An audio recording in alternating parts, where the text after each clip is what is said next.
On Guido Talks this week, the EU declares a vaccine war on AstraZeneca. Labour's queue-jumping vaccine policy ignores the science, and David Lammy comes out in favour of a policy that he once called racist. All that and more coming up in the show. Stick about.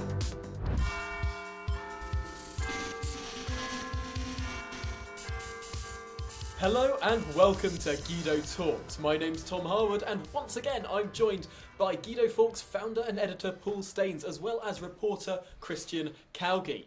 This is Guido Talks, the show where we roll through the week of news that has gone on the Guido Talks website.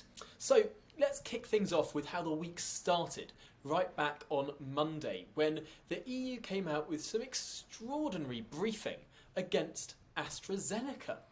Now, just to put this in context, AstraZeneca has produced a vaccine that has been approved for around a month in the United Kingdom, and the EU is still dragging its feet as to whether it'll approve this or not. But despite not having yet approved the vaccine, they have started kicking up this most enormous fuss over the priority list and how quickly they can get the vaccine out to EU citizens. Now, the UK ordered the vaccine 3 months earlier than the EU did, so it's quite obvious that in a simple list of priority, the UK comes first. But the EU have kicked up this almighty stink, suggesting that the UK should somehow siphon off its vaccines to the EU.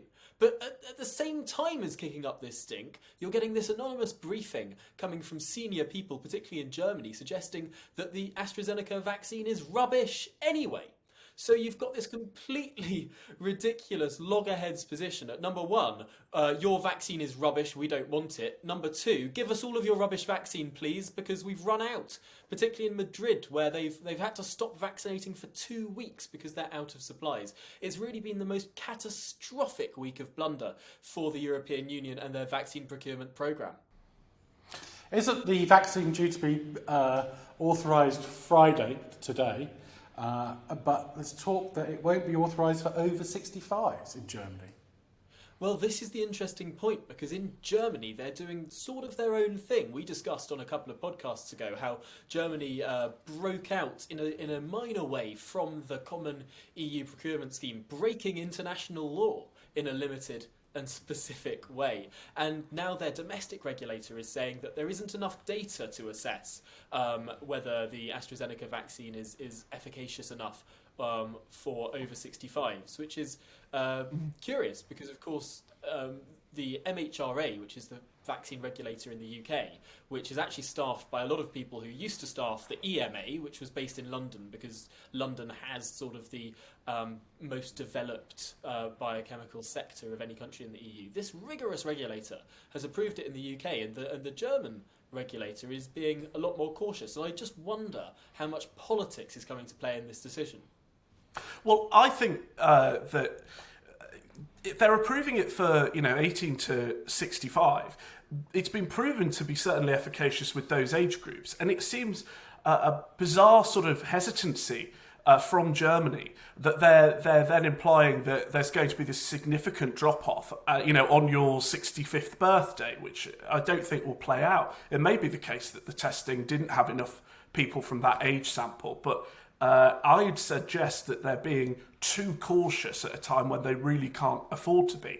And one of the statements today from Germany implied that the European Medicines Agency may actually allow it to be for over 65s. It's just Germany are going their own route on this. It would be a bit odd to not vaccinate the most vulnerable group, because under 65s, the virus hardly has any mortality.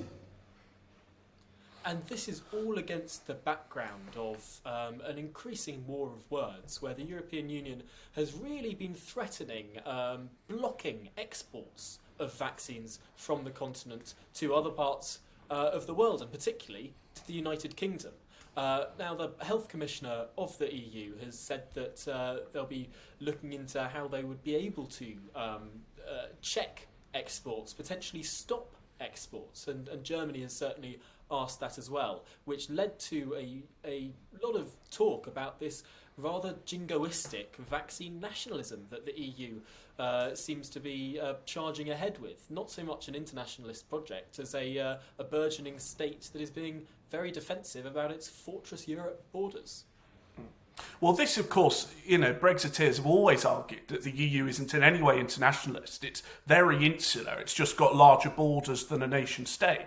And it's been a complete disaster for European Union PR and branding this week, because on the same day, or certainly within the same 24 hours as this whole argument erupted on potential export bans, Britain launched a new COVID global fight to help countries genome sequence new variants of the vaccine and protect the world against new strands of coronavirus. So this has been an all-round very good period for Britain's reputation, both in terms of approving the vaccine first, getting it the rollout, up to 100 miles an hour in comparison to European states, and helping the world at the same time as Europe has just completely fallen apart.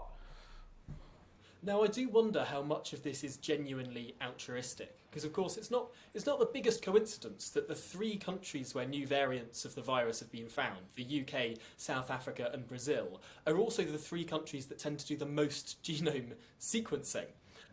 So we've been lumped with this sort of international representation of having, the British virus or the British variant.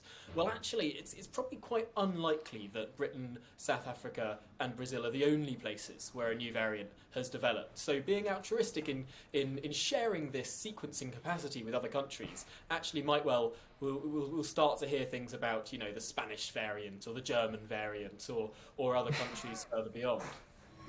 Now, from international vaccine problems to domestic vaccine problems or manufactured problems, because the Labour Party has come out with an extraordinary policy position this week. The party that has for months been haranguing the government and making sure they follow every jot and tittle of sage advice, making sure they're following the science at every stage. The Labour Party has now decided to not follow the science. The new policy position of the Labour Party is to throw out the recommended distribution list that was drawn up by the JCVI, that Joint Committee on Vaccinations, that sort of showed the vulnerability of the country and put it into a phase 1 9-group list. Now, this is basically a list that goes down in order of age, because we know that the virus is incredibly harmful for those older, and it's basically a linear relationship. As you get younger, it gets less harmful. But also in those groups are people with underlying conditions and so on. The Labour Party has decided to completely throw this out and throw in all sorts of key workers, public sector workers, people who are basically us. We ran a story how the definition of key workers actually includes a 24-year-old like myself. And under Labour's policy, that would mean I would get to the vaccine before a 65-year-old. It is bonkers. Calgi, I don't know if you want to take us more into that story. Yeah, so this was part of the post-PMQs press release that Labour sent out, PMQs being the first time Starmer had formally called for this new policy of prioritising key workers for the vaccine. And in a press release at the bottom, you have notes for journalists. So this is links and citations of statistics that have been referenced. The only problem is that the Labour Party cited this sort of 6.2 million key worker figure. This was taken from the ONS figure, which in turn was taken from the government's list of key workers being people who are entitled to testing priority and whose kids are entitled to go into school. This list included people like financiers, bankers, MPs, journalists, and Labour had forgotten to take this group out of the figures that they were citing, and indeed said that these 6.2 million people would benefit from being moved up the list. It wasn't just an ONS figure. They said that these people should move up the list. So it was slightly embarrassing for Labour. They knew it was so because at the same time the press officer was arguing it wouldn't get any follow-up from other press organisations. They were really pushing for us not to run the story. But this Am I being cynical in saying that actually the key workers they were concerned about were Labour-affiliated union members, like the teaching unions? Because all the other key workers seem to have no longer be key workers under their policy. But also, let's be real. If you're a vulnerable teacher, if you're a teacher with an underlying comorbidity, if you're a teacher who is over the age of 70 somehow, you would still be included in those groups. Actually, if you're a teacher over the age of 50, you'd be included in the ninth group. Labour recognised this because there are over 10 million key workers, but what they did was that they said, well, 3 million of these people are already going to get it because they work in health and social care and they're already prioritised. And then another 15% across the whole board have underlying conditions, so they'll have got the vaccine. So what they were explicitly saying is that people who aren't old and people who don't have underlying conditions should be prioritised. Now, we're at a stage where there are 1,000 people dying on average every day.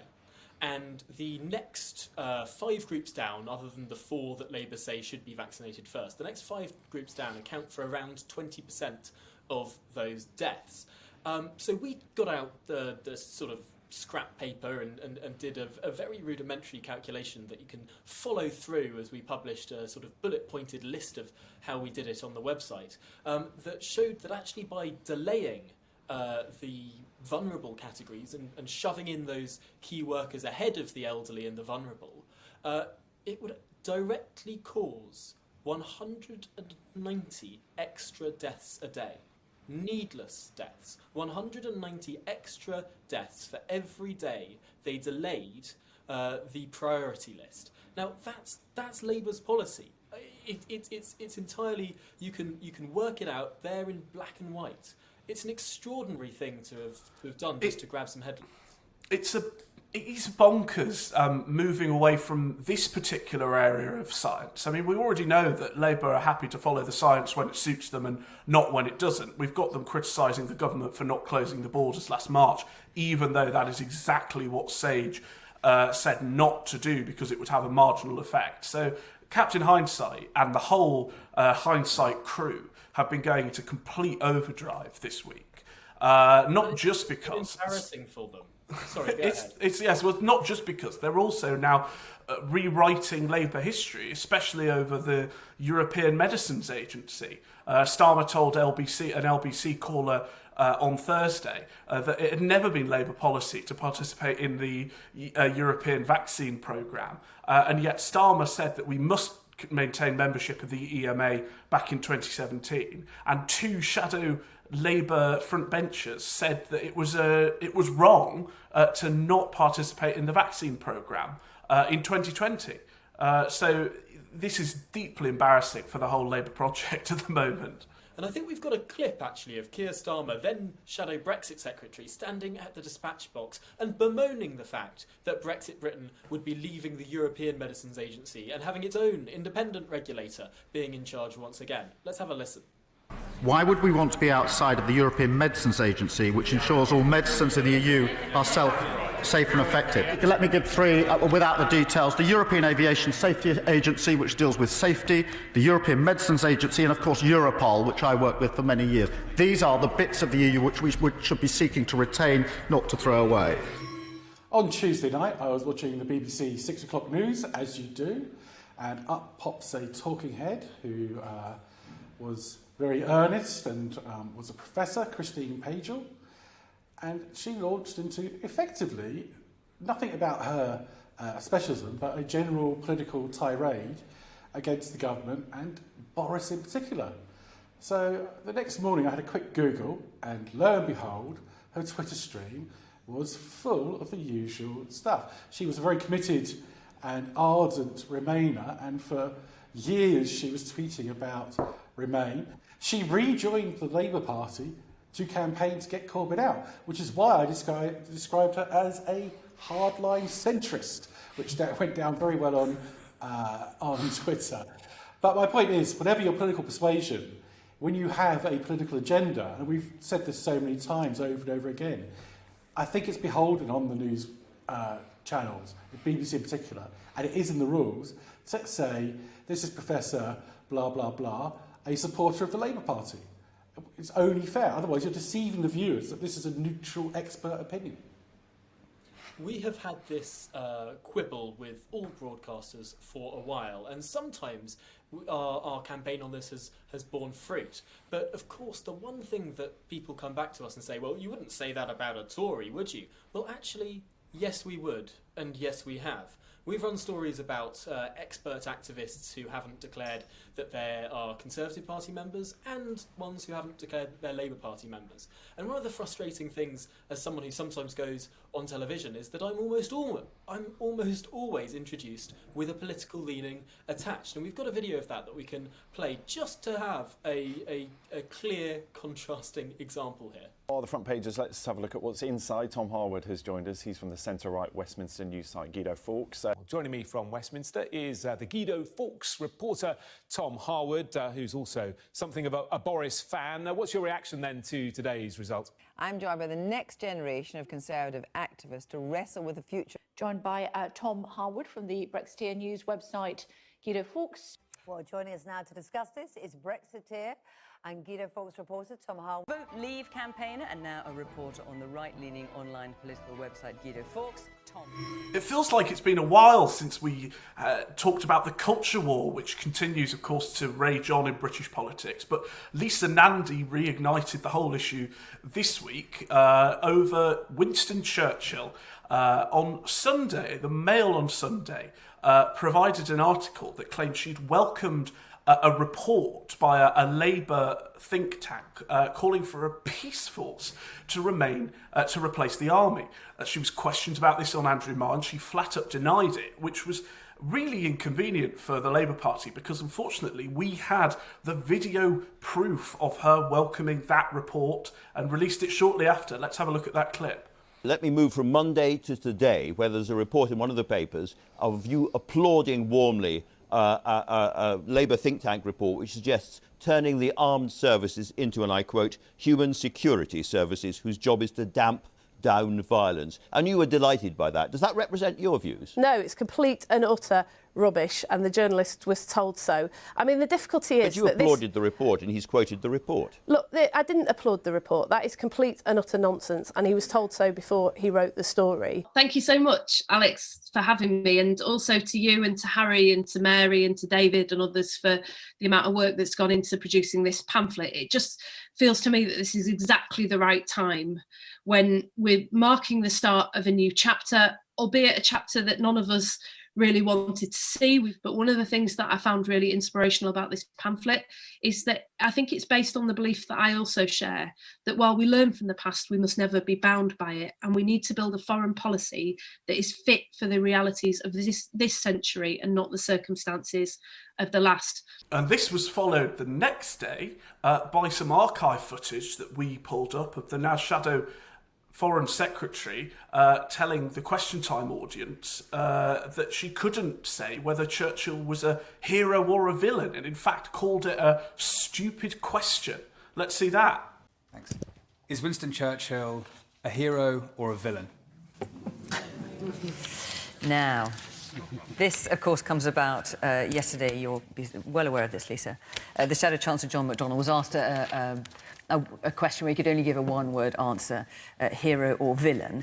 He was asked that about Winston Churchill, and he said villain because of Churchill's actions during the Tony-Pandy miners' strike back in 1910. Hero or villain? That's with no disrespect to Dipesh, who's reflecting something that has consumed a lot of national debate in the last 24 hours, I really do think this is a stupid question, and I think this is why you're getting a stupid answer. And frankly, I'm sick to death of a political debate that tries to reduce things to yes or no, good or bad. But if it was a stupid question, he's the Shadow Chancellor. Why didn't he just knock it back like Grace did as a stupid question? He took the opportunity and we saw what he really thinks.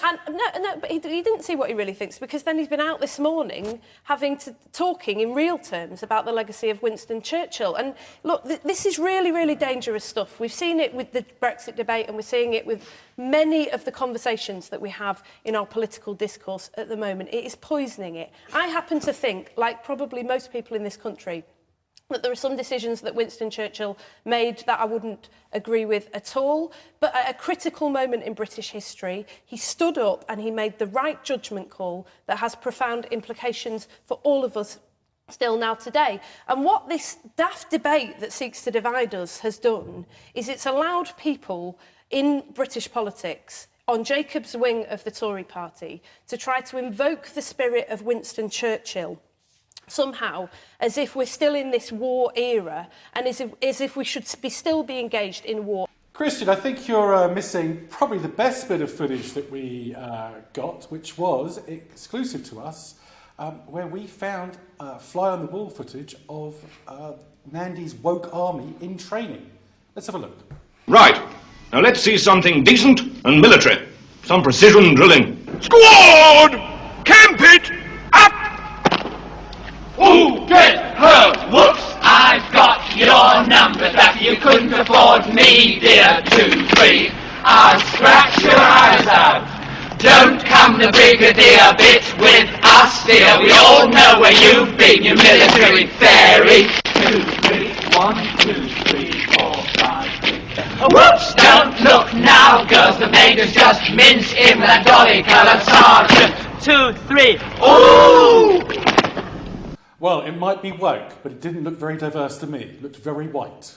Anyway, over to you, Tom. Well, this is all extraordinary, because Lisa Nandy is someone who has become a bit of a liability to the shadow front bench. She's someone who styles herself as a sort of anti-woke warrior who understands the red wall seats, who represents Wigan, who knows her Brexit voting constituency in and out, and yet she repeatedly has come out with these absolute blunders, whether it's on Churchill, whether it's on the army, whether it's on just about anything. She seems to be one of the most woke members of the Shadow Cabinet, despite her styled representation of being someone who understands the red wall. I seriously worry that this is actually a weak link in the Labour front bench, despite Keir Starmer, who's a London MP, sort of thinking, oh, it's someone from the north, great, that'll help us connect. Perhaps it's actually backfiring.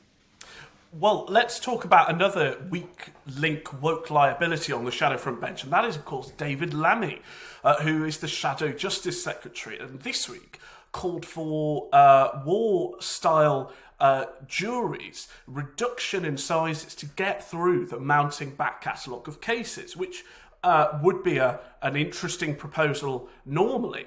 But unfortunately, David Lammy had called the exact same proposals biased against black people last June during the Black Lives Matter protests. It's almost like he forgot the Telegraph article he wrote that we and other outlets managed to dig up within hours of this policy being announced. Meanwhile, over in the courts, another name from the past, Jeremy Corbyn, has lost the first round of his case against the Labour Party, his former party. He was seeking to get hold of documents, emails and other information to support his case. The judge threw it out and said he was just on a fishing expedition and he had more than enough information to make his case argument without digging through the archives. Well, Keir Starmer and Jeremy Corbyn are not the only current and former party leaders in a wrought battle that's involving legal documents, because of course, north of the border, Alex Salmond and Nicola Sturgeon continue to battle it out. The two people who were once thick as thieves. Alex Salmond, of course, sort of helped Nicola become his protégé, his anointed successor. And yet now, in the aftermath of a messy sexual assault trial, we are seeing allegations flying in both directions. And the long and short of it is that they can't both be telling the truth. Nicola Sturgeon says that she didn't know about the allegations against Alex Salmond until I think it was a date in April, whereas Alex Salmond saying she was told back in March. This is all of 2018. Now, these completely exclusive dates can't match, and it would mean that if Alex Salmond is telling the truth, Nicola Sturgeon has lied to Parliament and breached the ministerial code in Scotland in a way that the ministerial code says is worthy of resignation. So this is the scale of the scandal that hasn't actually had all that much pickup south of the border at all, and in the quite flaccid Scottish press, it hasn't really been dug into all that much either. Yes, it's led some newspapers here and then, but it hasn't caught on in the public imagination. And if you were to just compare the situation for a second to what it would be like if there were two inquiries, because there are two inquiries into Nicola Sturgeon and her government. Imagine if there were two inquiries into Boris Johnson and his government over potentially covering up sexual assault allegations and lying about when he would have known about them. That you can just imagine the scale that story would be, the rocky waters that would place the government on. And yet in Scotland, Nicola Sturgeon seems to sail on scot-free. It's quite the most extraordinary story, and I think that the Guido Fawkes explainer of it is the best place to start if you want to understand this a little bit better. I think we'll be covering Scotland a lot more because Scottish issues are becoming on the Westminster agenda as the prospect of the SNP winning the next round of elections and forming a majority government that will push the independence issue. And you can see that's happening. I mean, Boris on Thursday travelled north of the border to visit a vaccination plant for an arguably essential photo op, although Nicola Sturgeon said it wasn't essential. We pointed out on the same day that actually English Tories, according to YouGov polling from last year, don't really care about Scotland. They would be not bothered or upset on the whole, in the majority, just by a margin, if Scotland did go its own way. Because, quite rightly, they can't see how England, per se, will be damaged in any way by Scotland being independent. Earlier in the week, we also covered Gordon Brown's intervention on the issue, where he was on Sky News with Niall Patterson, a fellow Scot, who really dragged him over the coals over what he said was a deception at the end of the last referendum. And Gordon Brown, bizarrely, said, well, let's have a look at the footage. There are plenty of people north of Gretna Green who think back to 2014 and feel that they were, slightly sold a pup. I mean, you back during the referendum campaign said, look, if Scotland votes no, within a year, maybe 2 years, we'll be as close to a federal status as possible. That didn't happen. I'll quote back to you because plenty of people have sent it to me this morning. This is what you did say. We're going to be within a year or two as close to a federal state as you can be in a country where one nation is 85% of the population. The vow and other questions that were raised during the first independence referendum campaign, people feel that they were being deceived. But Neil, look at the small print.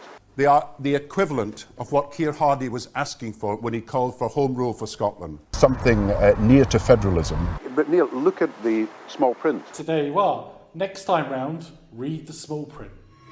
Let's travel down to London, where the Tories' mayoral campaign has been plunged into relative chaos. Of course, it was never particularly smooth sailing with the candidate they chose, but the comms operation has completely fallen apart as the private agency that the campaign had been using, 5654, has departed from the campaign.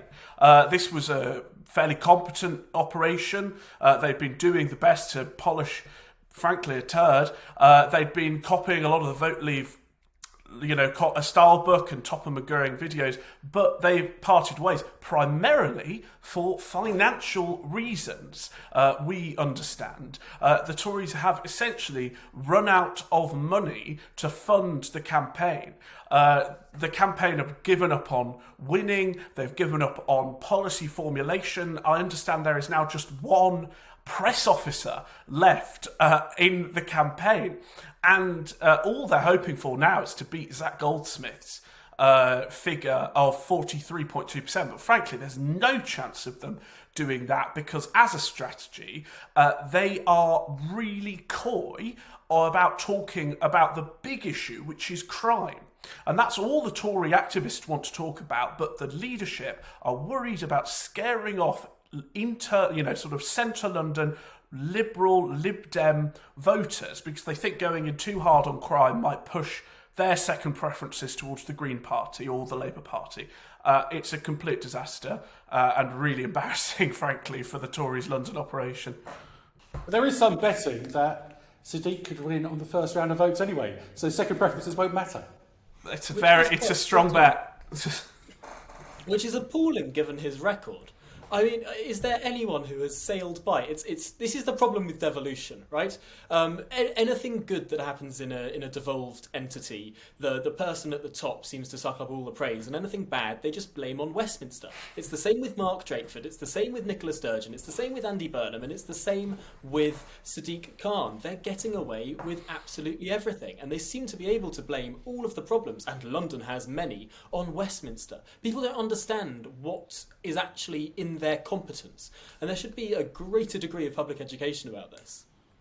I certainly remember speaking to one Welsh MP about halfway through the pandemic in 2020 who said that one of the few benefits of the pandemic was actually demonstrating to voters that the Welsh Government is responsible for the NHS, and they were very much hoping that the May elections to the Senate would be an opportunity to demonstrate that people have had enough of Welsh governance, but I'm not sure whether that'll happen. Interesting argument you make there, Tom, because the logic of your argument suggests that full independence of Scotland and Wales would make that mean they have no one to be responsible themselves but themselves. Absolutely not. I'm asking for consistent devolution. Take back control, I think. Yeah, in the same way that letting a toddler loose would give them free rein to mess things up on their own. I mean, are you saying that the people of Scotland and Wales are children? I think they're led by them. I think I've absolutely lost this analogy, but the one thing I would say is that no one doesn't understand what Andrew Cuomo's responsibility is as the governor of the state of New York. People understand what his competences are if they're American. Calgie, I know you have an antithetical hatred of anything across the Atlantic, but it is quite an important partner. But here's the problem, right? The press doesn't understand devolution and doesn't work with it in the way that it works with policy. Take this week, we had the horrible front pages of 100,000 deaths, a horrific milestone. But that's 100,000 deaths across the UK. And proportionally, that's exactly the same in Wales as it is in England. And yet every single newspaper article on this said UK government, Boris Johnson. There was nothing written about Mark Drakeford, despite the fact that his administration has led to proportionally exactly the same death toll. Now, that is clearly a massive failure of understanding of what the devolution settlement is. On a lighter note, I spotted one bit of news today, this week, that 31 coppers in Bethnal Green are forced to pay £200 fixed penalty notice for bringing a barber into the cop shop to give themselves a haircut. They said it was for charity, but it was clearly against the rules to have a barber do 31 haircuts in a police station. I don't know where you go with this. Insert your own joke. And finally, sorry, we got Christian to do a rundown of the top 5 Labour calls for the government to do something that the government had already committed to doing. And we got him to do it in the style of Top of the Pops. Goodbye, see what you think. In at number 5. On the 11th of January, in a keynote speech, Sir Keir Starmer told the public he's calling for an extension to the evictions ban. Just one problem, 3 days earlier, the government had already extended the evictions ban to the 8th of March. In at number 4, the same speech on the 11th of January, Keir Starmer called for families to be protected from council tax rises. Just one problem, 17th of December, the government had already committed £670 million of funding to enable councils to prevent council tax rising on the most vulnerable. At number 3, Keir Starmer calls for more support for councils, citing the Prime Minister's promise to do whatever is necessary. On the 17th of December, however, the government announced £2.2 billion funding boost for local councils across England this year. In at number 2, it's a break from Sir Keir, it's Shadow Community Secretary Steve Reed calling on the government to resume its daily briefings on the vaccine rollout. 3 days earlier, the government had already resumed the press conferences. And taking the top spot this week, Sir Keir Starmer calling for volunteers to help with the vaccine rollout, calling for an army of volunteers. 6 days earlier, however, the government had already launched the Join the NHS COVID-19 vaccine team. That's it for today's list. Mind you, it is only January, so perhaps we'll see you again this time in February for another list of Sir Keir Starmer plays Simon Says with the government. So do let us know down in the comments if you want Christian to speak through some more stories like he did this week. But that's just about all that we've got time for this week. Thank you so much for sticking with us for another Guido Talks episode. Remember, you can watch us as well as listen to us right here on YouTube or wherever you get your podcasts. You can subscribe to us on YouTube and hit that notification bell to be reminded every Friday when we publish a new episode. Also, remember to 5-star us on whatever podcast app you're on. That really helps the show. Thank you once again for sticking with us, and we'll see you next week.